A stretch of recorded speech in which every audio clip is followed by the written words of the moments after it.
পম্পা কোন আহিছিল কোনোবা পুৰুষৰ চিৎকাৰ শুনি আহিছিলো মই কোনোবা অসুৰ পিতা অসুৰ মায়া বন্ধু নেকি কিয় আহিছিল সি জানানে সি কোন দুন্দুভিৰ অগ্ৰজ সি মহা অত্যাচাৰী কিবা প্ৰয়োজন তাৰ পম্পাৰ লগত প্ৰয়োজন একো নাই পম্পাৰ লগত প্ৰয়োজন হেনো তাৰ কিষ্কিন্ধা ৰাজ্যৰ বালি বধি তাৰা হৰি ঘূৰি আহিবলৈ ইয়াতে জিৰাব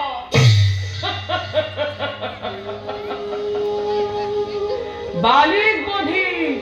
বালিৰ ভাৰ্যাত কৰিব হৰণ শ্ৰীগালৰ মুখে শুনো সিংহৰ হৰণ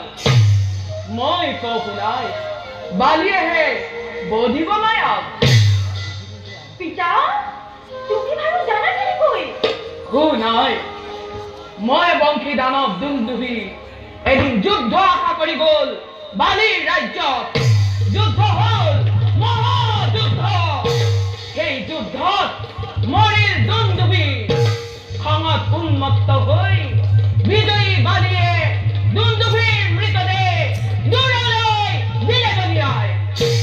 তাৰ পাছত পিতা দুন্দুভিৰ মৃতদেহ